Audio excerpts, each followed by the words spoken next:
Olá, olá, que tal, ladies and gentlemen? Bora começar mais uma segunda-feira maravilhosa. Segunda-feira ainda é dia da gente falar sobre Cristina Cairo, linguagem do corpo. Estamos nas nossas dois últimos encontros aqui para a gente falar sobre esse tema tão maravilhoso, tantos conteúdos fantásticos. E tu que nunca assistiu, então te convido para assistir toda a playlist aí de vários e vários aspectos que eu já trouxe de somatização, de pensamentos, de atitude, de comportamentos que de alguma maneira eles transformam em alguma doença, em alguma rigidez, algum problema no nosso corpo. Nosso corpo é um grande painel.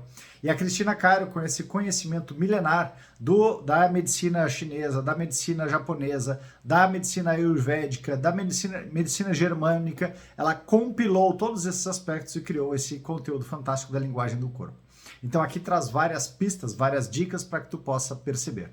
Hoje nós vamos falar sobre febre e medo. O que tem a ver, como que se originam essas características do nosso corpo, o que a gente deve ter, qual é o tipo de postura, atitude, comportamento que a gente pode mudar para sair dessas situações ou para pelo menos minimizar ou mitigar a agressividade ou os problemas, os efeitos que isso daí causa no nosso corpo. Se esse conteúdo te interessa, te convido para já curtir aqui a live, te inscreve no canal, compartilha para quem mais possa precisar e vamos juntos dar esses passos nesse conhecimento fantástico. Eu vou lendo e nós vamos conversando junto aqui porque eu gosto bastante de trazer a fidelidade do autor, ainda mais em um tema tão complexo como esse que eu não tenho completa experiência. Eu tenho na questão de terapias e de como auxiliar a pessoa a sair desse mecanismo como um todo, mas da origem, da somatização como ela traz, isso daqui só ela mesma domina. Então vamos lá, vamos saber da febre, gente? O que simboliza a febre? A febre simboliza nitidamente o atrito com as pessoas próximas. Experimenta esfregar as mãos com força e persistência. Você sentirá que o atrito entre elas provocará um calor intenso. Da mesma forma começa a acontecer as febres conosco. O termo ferver de raiva traduz perfeitamente o significado da febre. Quando a febre é intensa, não é desabafada ou solucionada, surge. Quando a raiva é intensa e não é desabafada ou solucionada, surge a febre. Até acidentes com fogo, uma vez que inconscientemente traduz ao pé da letra os nossos sentimentos. Se analisarmos, por exemplo, uma queimadura na pele, será fácil identificar o alvo da raiva, pois cada parte do corpo simboliza uma emoção ou uma situação específica. Então tu pega, queimou a mão, queimou o braço, queimou a perna, vai e verifica o que aquele órgão diz respeito ao teu corpo. Qual é o tipo de situação que tu tá tão inflamado com as outras pessoas que tu precisou ter uma queimadura externa naquela região para que pudesse te lembrar de que tu estás com conflito com determinada pessoa. A febre na criança revela a existência de atrito entre os pais, ainda que eles não demonstrem o que estão sentindo.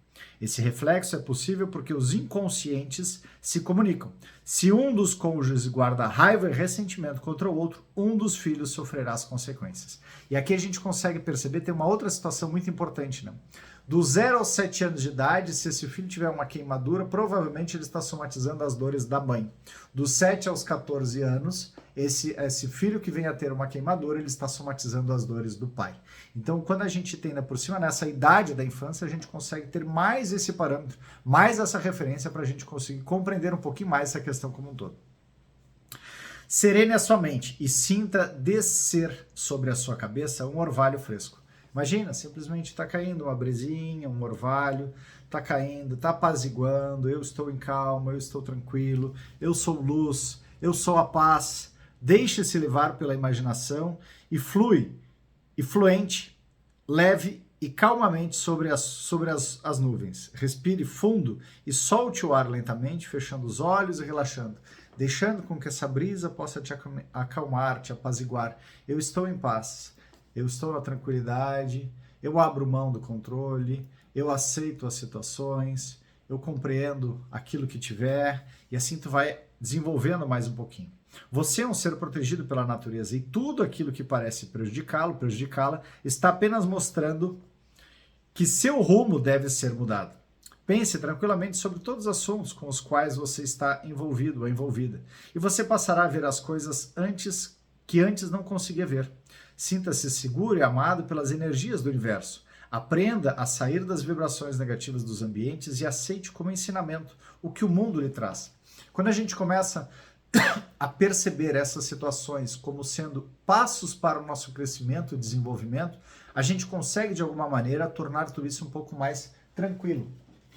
Diferente de quando a gente fica no julgamento, na crítica, na cobrança, e aí a gente fica aumentando cada vez mais aquele pensamento na nossa cabeça. Então uma coisa muito simples que a gente precisa fazer é aprender a entrar em maior sintonia com o nosso corpo. Perceber que como o nosso corpo representa todas essas emoções, a gente pode de alguma maneira, opa, só um pouquinho, tô com tanta raiva aqui, como é que é sentir raiva? Corpo, como é que é sentir raiva?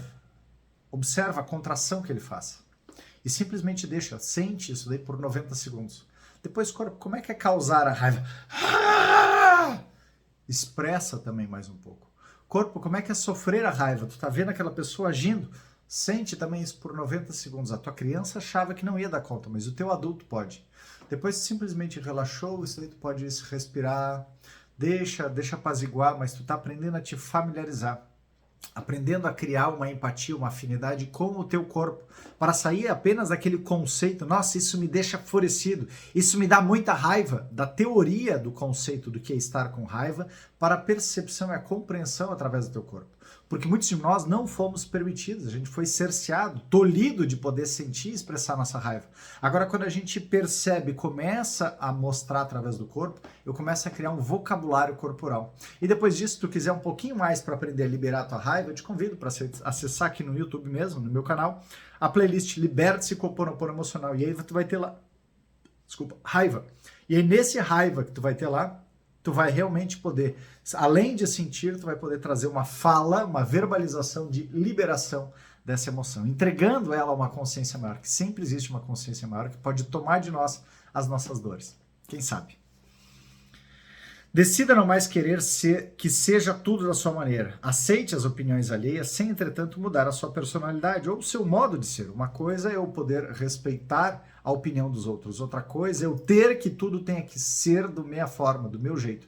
E aí a gente começa a criar disputas, e nessa disputa ninguém cresce. Agora, quando a gente ouve a opinião do outro e traz a nossa, a gente busca construir algo favorecendo a evolução de todos. O verdadeiro líder é aquele que não se deixa abalar pela oposição, mas que consegue, através dela, enxergar detalhes que as outras pessoas não conseguem perceber. Não é uma situação de eu fazer como a maior parte das disputas, dos relacionamentos a gente vê. Eu ouvir a opinião da outra pessoa e ficar guardando, buscando argumentos para provar que ela está errada. É eu ouvir a opinião do outro e ver como eu posso conciliar com a minha. Como a gente pode crescer juntos nessa ideia? Eu poder perceber, não, esse aspecto aqui é válido, esse outro é válido, não, esse outro aqui eu acho que não é tão bom, eu entendo que dessa outra maneira seria mais coerente, mais construtivo. E disso a gente vai conseguindo compor novos e novos parâmetros. Agora, enquanto eu fico simplesmente na disputa de ter que provar que eu estou certo ou outro errado, eu só crio mais atrito, mais dificuldade e mais febre ou aquecimento do meu corpo. A calma e a autoconfiança serão necessários para você conhecer o caminho da solução. É só querer. Deixe de lado o orgulho. E aqui é outra ferramenta que tu pode trabalhar. Tem lá na minha playlist, Liberte-se com o Ho'oponopono Emocional, orgulho. Sente o orgulho. Como é que é causar orgulho? Como é que é sofrer o orgulho? Depois trabalha toda a fala para poder liberar. Saiba admitir quando está errado e se estiver certo, mantenha calma e deixe o mundo cair, pois você é responsável apenas pelos seus atos e não os das outras pessoas. Não quer dizer que eu vou dizer, dane-se, exploda-se o resto. Não, eu vou perceber, porque quando eu tenho o orgulho bem trabalhado comigo, eu vou olhar para aquela outra pessoa, vou olhar para aquela situação, vou perceber, ok, tá tudo certo, vamos lá. Vou esperar mais um pouquinho para que tu possa te descobrir. Como Jesus, né? Aquela pessoa que Jesus ofereceu a cura, tu queres ser curado? Ela disse, não, eu não quero. Ele disse, ok, permaneça onde estás. Ele soube respeitar, ele soube compreender de que aquela pessoa precisava ficar mais um pouco naquele sofrimento. Ela ainda não estava pronta para se render a ponto de aceitar a cura que ele estava oferecendo. Porque ela mesma estava duvidando dela. Então como é que ela iria aceitar algo que ela duvidava de ser benevolente, ser merecedora ou não? Acredite que até certo ponto você pode influenciar as opiniões alheias, mas se insistir nisso, estará desrespeitando o direito e a liberdade de suas crenças. O famoso livre-arbítrio, como eu acabei de trazer no exemplo. Medo, gente. Bora saber um pouquinho mais de medo? Então, se você pensa, Se você é uma pessoa cheia de dúvidas, indecisões ou demora para tomar uma atitude sob o pretexto de que, eu sou bastante cauteloso, né? Saiba que em seu coração está cheio de medos. Na verdade, essa cautela não é realmente uma cautela. A maior parte das vezes é medo. Medo de ser desqualificado, medo de errar, medo de ser separado, medo de não pertencer, medo de ser julgado, medo de errar. São tantos os medos que a gente diz, mas será que está pronto? Será que está na hora mesmo de eu poder tomar essa atitude, esse comportamento? Não, acho que eu vou esperar mais um pouquinho. Medo. Já imaginou quantos medos podemos ter durante o dia?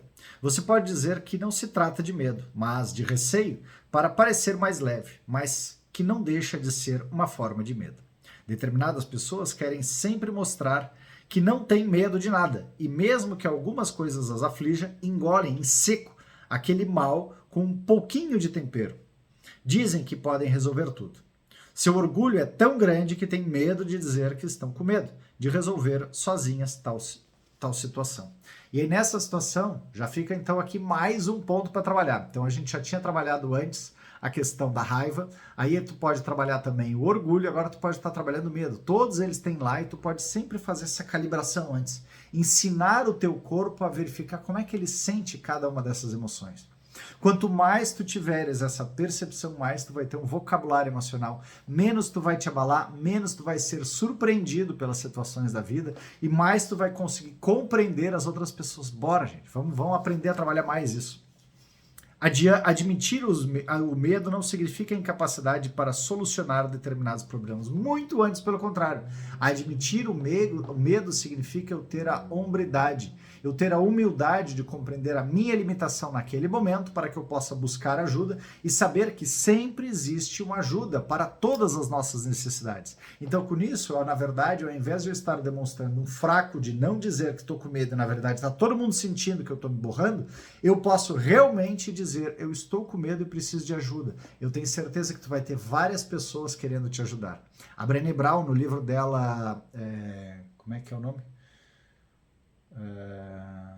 Me fugiu o nome do livro dela, mas a Brené Brown, ela traz muito isso, né, de impossível, fugiu, de que ela simplesmente, ao invés dela ficar negando o friozinho na barriga de uma nova situação, de estar um palco e tudo mais, ela traz a verdade daquela situação. Gente, eu tô aqui de novo com vocês. Com isso, o que acontece? Desarma toda a plateia que passa a perceber de que ela realmente está em uma situação vulnerável. E isso dá mais animosidade para estarem com elas. O ser humano, por ter perdido a chave do conhecimento, ficou sem o apoio necessário à vida, uma vez que ele desconhece o poder criador do pensamento. Assim, o medo toma conta da situação e às vezes de uma forma camuflada. Querem saber como? Por exemplo, medo de decidir e errar, medo de falar e magoar, ou de ser mal interpretado e interpretada, medo de se machucar, descobrindo que aquilo que tanto se temia é algo que pode doer ou não, medo do tempo que não espera para você pagar as suas contas, medo de altura, medo de ladrão, medo de ser sequestrado. Inclusive, esse é um dos temas que eu já trabalhei muito. Com o meu Ho'oponopono emocional, levei 10 dias trabalhar pelo medo de ser assaltado e fiquei trabalhando de novo, trabalhava 3 vezes, uma seguida da outra, até é só uma emoção. É só uma compreensão. E aí quando a gente percebe aquilo, a gente para de ficar fantasiando o medo ilusório e realmente se abre. É o medo real daquilo que pode estar acontecendo. Medo de doenças que dizem não ter cura. Medo de ficar só, e nesse medo de doença tem medo do médico também. Medo de perder o que tem. Medo de não conseguir ganhar, medo de não conseguir emprego. Medo da velhice e até medo de ter medo. São inúmeros medos. O Petor que traz uma palestra 190, que ela traz exatamente isso. Os medos como portais dos nossos talentos, dos nossos dons. Então, quando a gente começa a enxergar isso, daí a gente percebe, uau, eu posso crescer, eu posso evoluir, eu posso fazer algo além. Percebendo que aquele medo é apenas um véu de ilusão. E quanto mais eu sinto meu medo, mais coragem eu assumo. Não para eu sair me arriscando de uma maneira descabida, mas sim para eu saber até onde eu posso ir de novo, de novo e de novo. Será que você tem qualquer desses medos? Quem não, né? Saiba que o medo existe como uma forma de defesa e instinto de sobrevivência no mundo racional. A razão fecha todas as portas e janelas e se tranca em pensamentos curtos para não ter que dar de cara com medo no corredor. E aqui fica naqueles devaneios, né? Aqueles pensamentos repetitivos, aquele looping todo. Equilibre-se, peça a sua razão que abra as janelas e cumprimente as suas emoções. Elas podem ser amigas, pois as emoções carinhosas conhecem os caminhos que a razão jamais ousou pisar. As emoções leves têm contato direto com o inconsciente positivo, que é o mensageiro da natureza perfeita. Ela conhece a melhor solução, pois tem olhos do tamanho do universo. Confie na vida, relaxe e entregue-se um pouco à certeza das coisas boas. Tire o peso dos ombros. Você não é obrigado ou obrigada a assumir a responsabilidade dos outros. E aqui nessa situação da gente aprender a se equilibrar e perceber os devaneios, é realmente passar a perceber que a mente mente. Como eu trago na terça-feira amanhã à noite, tu vai ter mais um conteúdo do Eckhart Tolle, do Poder do Agora, do livro Poder do Agora, aprendendo mais um pouquinho a se tornar cientista de si, aprendendo a desvelar, a sair desses truques que nos fazem temer tantas coisas. E nisso eu só retroalimento um ciclo vicioso de ilusão, ao invés de eu simplesmente começar a crescer ou começar a construir um caminho da solução, um caminho assertivo, um caminho da coragem, da confiança. Deixe que elas carreguem o que é delas, para que elas possam aprender a viver e dar valor ao seu próprio suor. Quando as pessoas aprendem aquilo que elas estão fazendo e compreendendo que aquela situação, né, como a criança lá, eu tenho medo do escuro, eu tenho medo do escuro, vamos lá, vamos ali fora. E fica observando. Tá aqui, dá mais um passo, dá mais um passo, dá mais um passo. O que aconteceu? Tem algo realmente? Qual é o risco real? Não, é o lobo papão, o bicho papão, o lobo mau. Tá aí? Tem? Percebe como é a ilusão, como o filme Monstros S.A. Quando a criança chegava e aprendia a ter confiança, eles simplesmente tinham que destruir aquela porta, porque não adiantava mais.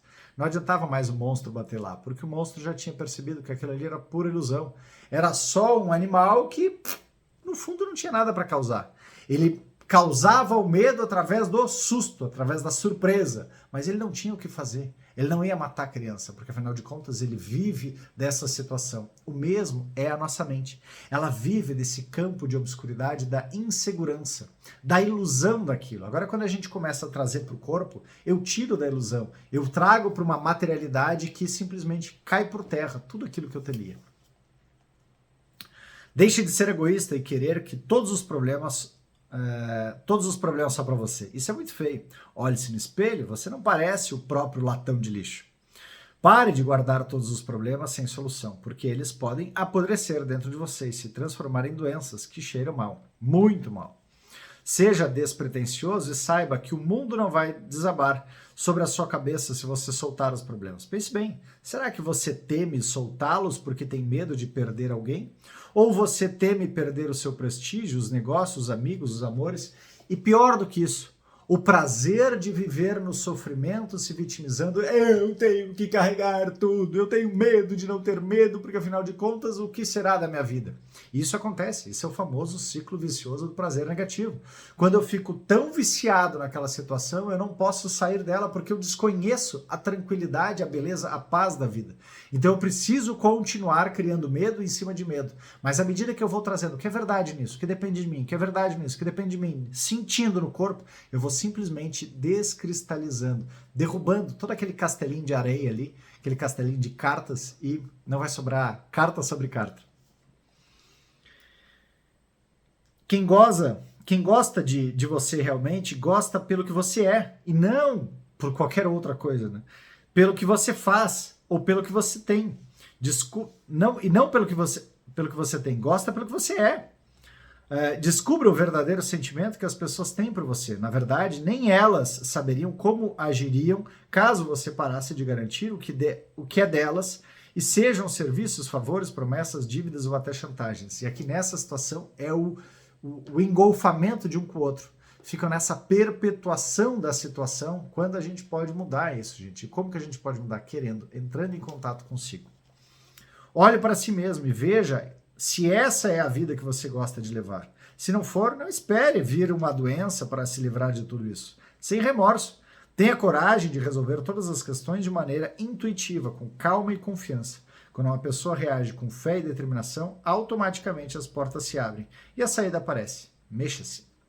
O ser humano é valorizado pela sua coragem e não pelas pequenas tarefas que desempenha no dia a dia, as quais não exigem esforços para o autodesenvolvimento espiritual. Os pequenos desafios, sim, é que acrescentam força ao nosso espírito. Portanto, não fuja das barreiras. Saiba transpô-las com sabedoria, que é sinônimo de coragem. Aprenda a ter essa coragem e busque, de alguma maneira, sempre transpor esse medo todo, perceber o que é verdade nisso, o que depende de mim, o que é verdade nisso, o que depende de mim, como eu posso fazer diferente. Já ira, né? O medo e ira, inimigos do nosso organismo. Ao sentirmos medo ou ficamos irados, a secreção de adrenalina em nosso organismo torna-se muito elevada no sangue, provocando arrepios, lacrimejamento, suor, frio, tremores e etc. Ao ocorrer um aumento dessa secreção, aparece no sangue e na urina maior quantidade de glicose. Quando o excesso de adrenalina chega à musculatura do estômago, esta diminui a capacidade de contração, porque perde o tono muscular, resultando em atonia gástrica, gastroptose e etc. Portanto, saiba que ansiedade, preocupações, medos e todo tipo de ressentimento provocam excesso de secreção de adrenalina, que implica no afrouxamento dos músculos do estômago, reduzindo a capacidade de contração. Dessa forma, com o estômago inativo, o excesso de sangue precisará ser enviado a outras partes do corpo, que causará certas alterações. Exemplo, na cabeça, deixará a pessoa bastante agressiva. No coração, aumentará os batimentos cardíacos e no fígado fará com que essa devolva o excesso de glicose para o sangue, aumentando o nível de açúcar na corrente sanguínea. Isso fará aumentar o combustível para ativar os músculos, deixando-os tensos e prontos para reagir. Assim, nos momentos de nervosismo, o excesso de adrenalina fará o organismo concentrar todas as energias para reagir contra o agressor. Então, quando uma pessoa que acumula essa adrenalina, que deveria ter sido queimada de alguma forma, se depara com certas situações, ela reage violentamente contra. Dessa forma, cria-se um ciclo vicioso e será quase impossível eliminar o acúmulo dessa secreção. Portanto, quanto mais tensa a pessoa ficar, mais adrenalina no sangue se acumulará e o seu organismo sentirá a necessidade de expelir de alguma forma. Esse excesso que acumulado provocará diabetes. Mude sua atitude mental e solucione os conflitos íntimos que causam tantos transtornos. Para que temer a vida e as pessoas se elas são apenas o reflexo daquilo que você acredita, daquilo que você é? Então aqui a gente pode perceber também esse ciclozinho, né? O ciclo vicioso desse problema todo, ou seja, eu solto essa adrenalina, vem esse hormônio para o corpo. Agora imagina se a gente ficar repetindo essa fantasia de novo, de novo, de novo. Eu vou estar o tempo inteiro com essa adrenalina. Aí o que acontece? O meu organismo se torna viciado nisso. Por isso que é tão desafiador eu algumas vezes sair desse hábito. Porque eu já estou com as redes neuronais vinculadas, criadas com aquele hábito. Já estou com aquele carreiro, aquele caminho ali cristalizado dentro de mim. Então eu preciso de alguma maneira aprender a sair. Como que a gente faz isso? Aprendendo a se observar, aprendendo a se amar, percebendo que nada é pessoal. E como nada é pessoal, posso ter a minha autorresponsabilidade de escolher até onde eu posso ir, até onde eu não posso. Se tu gostou desse conteúdo, se tu precisar de ajuda, eu te convido para vir para o grupo Qual a Função do Problema. Encontro no dia 30 de outubro. Vamos ter, e depois é sempre quinzenal, a cada 15 dias. Então, se tu assistir esse vídeo depois, pega lá 15 de outubro de 2023 e vai dando 15 dias até mais ou menos o final do ano. Depois a gente deve dar um mês, pelo menos, de intervalo para depois retornar às atividades. Aproveita, curte, comenta, compartilha, manda para aquela pessoa que é muito raivosa, que é muito temerosa, que é muito receosa e que pode precisar estar acompanhando o conteúdo desse. Se tu quiser debater um pouquinho mais esse tema, amanhã de manhã, no dia 24 agora de outubro, amanhã de manhã às 7h29 da manhã no TikTok, nós vamos estar conversando sobre essas questões, tirando dúvidas, debatendo e aprofundando em alguns casos que as pessoas trazem, ok? Obrigado pelo carinho, obrigado pela atenção, obrigado pela presença. Nos vemos amanhã às 20 horas, trazendo aqui sobre o poder do agora. Valeu!